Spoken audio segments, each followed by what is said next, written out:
My husband surprised me one day by saying he wanted to use the $1 million I inherited to renovate our family home. He said with a grin. I was stunned, barely able to speak. My father had passed away, leaving me the inheritance, but I hadn't told my husband about it. I'd been considering divorcing him because he was too controlling, and I didn't want him knowing about the money since he was always greedy for it. But how did he find out? When I asked him, he confessed to threatening my mother to spill the secret. I couldn't believe his audacity. I fumed as I'd argued with my husband, but he just smirked and said, "Doesn't matter what you think. The deal's done. Your yelling won't change a thing." Now, I'm Caroline, 28 years old, working at a big bank. Always wanted to tie the knot, but my busy job didn't leave much time for dating. So I took a chance and signed up with a matchmaking agency. That's where I met Robert, a cheerful delivery driver a year older than me. In my line of work, I hardly meet any women. Meeting someone like you, Caroline, is like hitting the jackpot, Robert said, blushing. I feel the same way. It's wonderful to hear you say that, I replied. Would you go out with me? With marriage in mind, Robert popped the question. I said yes, and our love story began smoothly. We tied the knot 3 years back. At first, I thought we were a loving pair. I made more money than Robert, but he always praised me, saying, "Caroline, you're amazing, such a career woman." But 3 years into our marriage, Robert's attitude changed. He started with sarcastic jabs like, "Must be nice, earning that big salary." And it wasn't just him. My once friendly in-laws turned cold. They used to be so sweet. "Caroline, working at a major bank is impressive. You must have worked hard. We're thrilled our son married you," they'd say. "Thanks. I'm lucky to have Robert," I'd reply. "We're looking forward to having a great relationship with you," my mother-in-law would say, with a warm smile. At first, both my in-laws seemed so supportive, looking at us with loving eyes. Though issues with mothers-in-law are often talked about, I never thought it would concern me. But soon enough, their true colors showed. "Caroline, you make good money, right? Give us some." "I want a designer bag." "It's not a big deal to help us out once in a while," my mother-in-law demanded, as if it were expected. "But I just got you a dress for your birthday recently, and I don't lend or borrow money, even within family," I replied. They were furious when I refused. "How dare you? We only agreed to this marriage because you work at a big bank. Truth is, we can't stand you." "Sick of you always speaking your mind so clearly," my mother-in-law shouted. "Exactly. What's the point of a daughter-in-law who won't give us money? Giving gifts for birthdays is expected.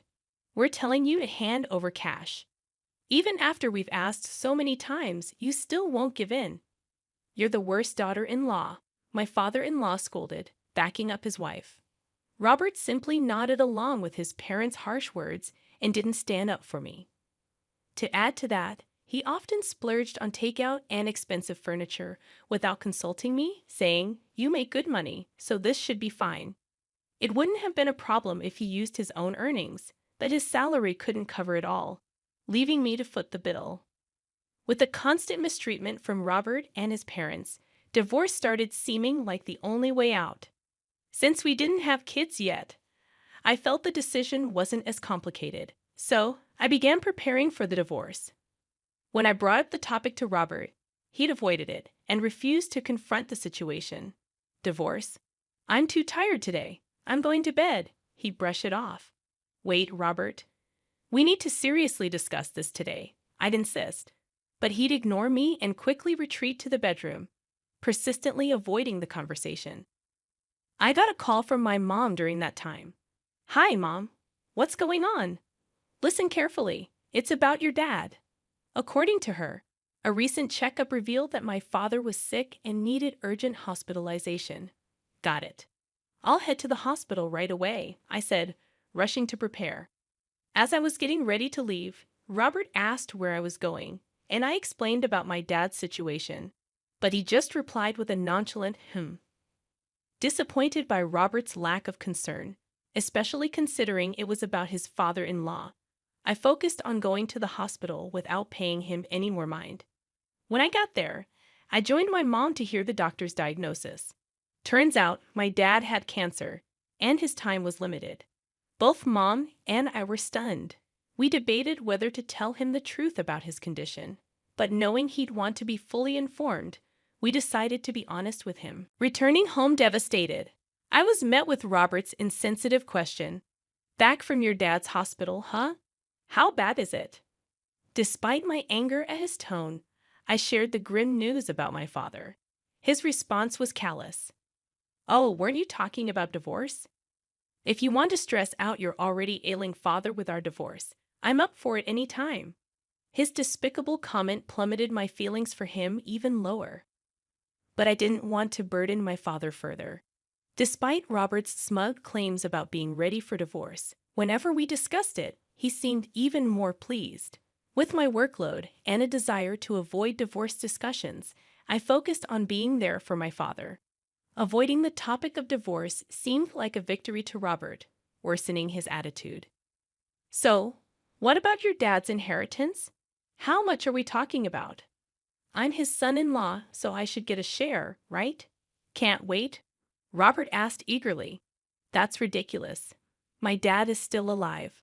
How can you even bring that up?" "Shut up. Don't raise your voice at me." No matter how much I objected, Robert seemed unaffected. His constant speculation about what he might get after my father's passing disgusted me. So, I started staying at my parents' house. I told my mom that I'd be staying there for a while since it was closer to the hospital. After some time, my father passed away after his battle with illness. He left this world peacefully, as if he were asleep. My mom and I cried so much it felt like we'd run out of tears. But with funeral arrangements to be made, we couldn't dwell in our sorrow. I called Robert to inform him about my father's passing and the funeral date. Although I still wanted a divorce, I felt obligated to let him know since we were technically still married. "So, your dad finally passed away. Sorry for your loss. I don't feel like attending the funeral. Too much of a hassle," he said casually. Despite my suspicions, Robert showed no signs of sadness. I had hoped he would at least come to the funeral, but it seemed even that was asking too much. Seeing his indifference, I not only lost any remaining feelings for him, but began to detest him. I regretted marrying a man who concealed such a cruel side. "Do whatever you want," I replied, surprised by my own coldness. "Why are you so upset?" "Oh, and I'm curious about the inheritance," Robert taunted. Unable to bear his mocking laughter, I cut him off and ended the call. In the end, Robert didn't show up for my father's funeral. Some called him heartless, but I believed it was for the best that he stayed away and didn't tarnish my father's final farewell. In truth, I felt relieved he didn't attend. After the funeral, a family meeting was arranged, including my mother and me, to discuss the inheritance. There were talks about who would receive what, but since my father had made decisions before his passing, everything was settled smoothly. Feeling like I had finally found some closure, I decided to head back home. But as soon as Robert saw me, he dropped a bombshell. "Hey, it's been a while. I've decided to use the $1 million you inherited to renovate the family house." "What?" I was so taken aback that my voice faltered. I hadn't discussed the inheritance situation with Robert. How did he know about the $1 million? And why was he planning to spend it on home renovations? Still reeling from the shock, I asked Robert, "What do you mean? I have no idea about any large sum of money." With a chuckle, Robert responded, "I had a chat with your mom. I may have nudged her a bit, hinting that if she didn't spill the beans about the inheritance, I might consider divorce. She quickly spilled everything." It turned out that Robert had coerced my mother into revealing details about the inheritance. "You're despicable, threatening my mother like that just to find out." "That's a low blow," I exclaimed, my voice rising without me even realizing it. "I don't care. The renovations are already underway with that $1 million. You did what?" "Yep, lucky me for snagging that cash." "Good thing we're still hitched," Robert retorted smugly. While I was preoccupied with funeral arrangements and other tasks, Robert had already arranged for the renovations using the inheritance. I was speechless. You're obsolete now, but I'm feeling generous. You have two options: move in with my folks or file for divorce. Robert's smirk was downright repulsive. I sighed deeply and replied calmly, I choose divorce, but I won't regret it. Robert laughed dismissively, as if I'd regret anything. With that, he handed me a lawyer's business card.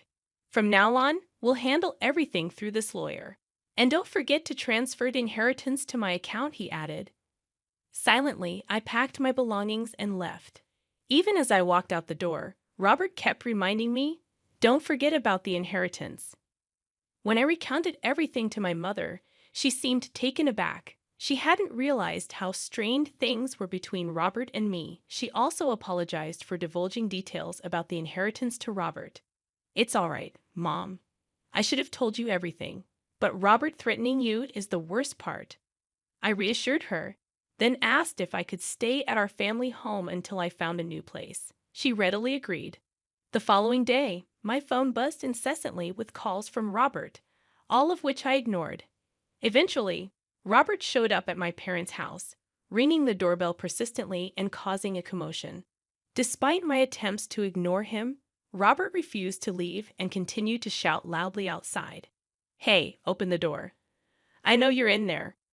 Feeling overwhelmed by his aggressive behavior, my mother suggested, Caroline, maybe you should talk to him to prevent any further disturbance for the neighbors.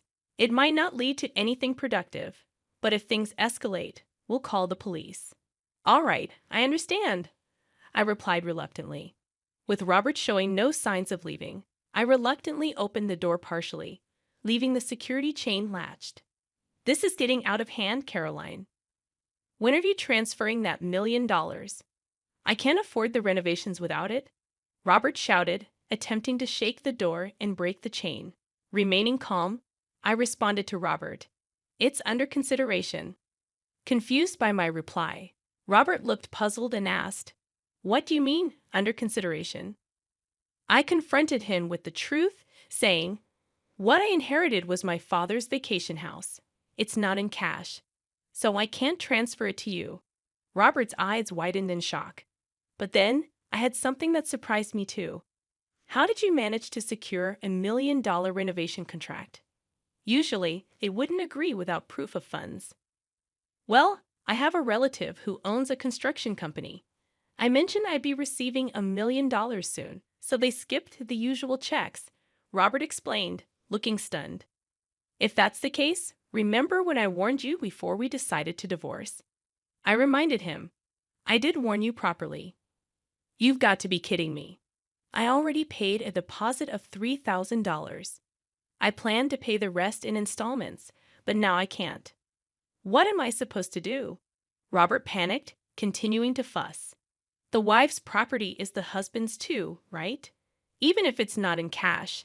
Hand over that $1 million vacation home. We're still married, right? You've got it all wrong, Robert.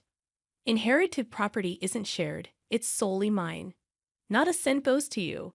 And just so we're clear, we're not a couple anymore. We're total strangers, I asserted firmly.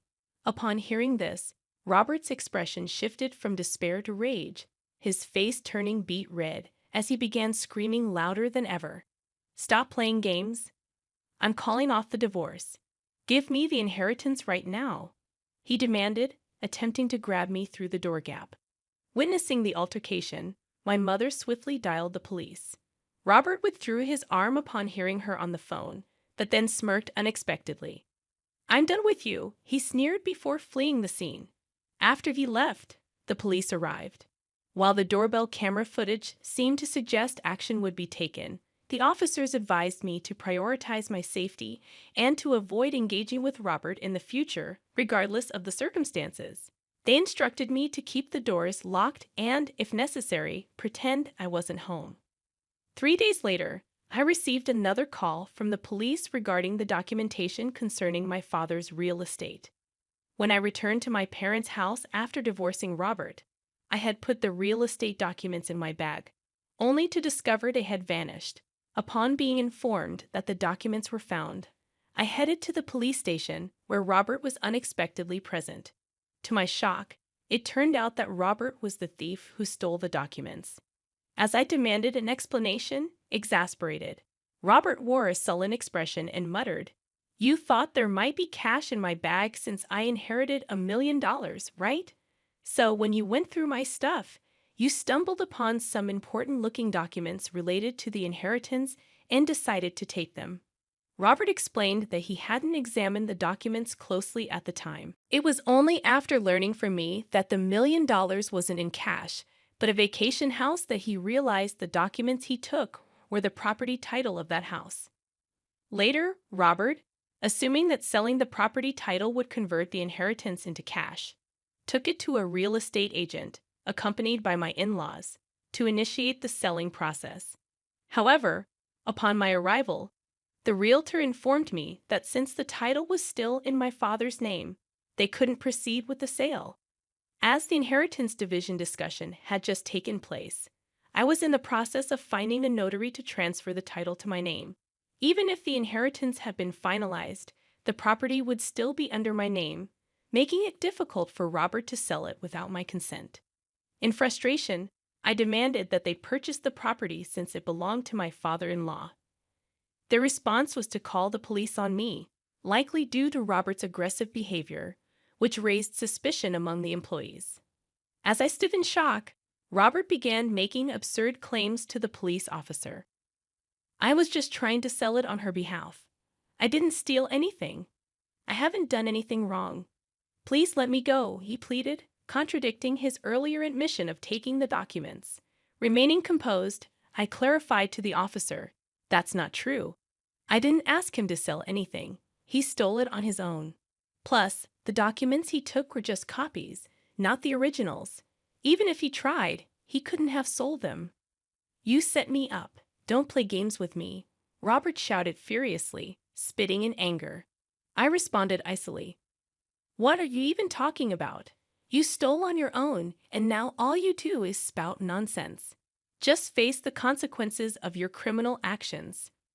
Frustrated, Robert bit his lip, and as a result, he was arrested for theft.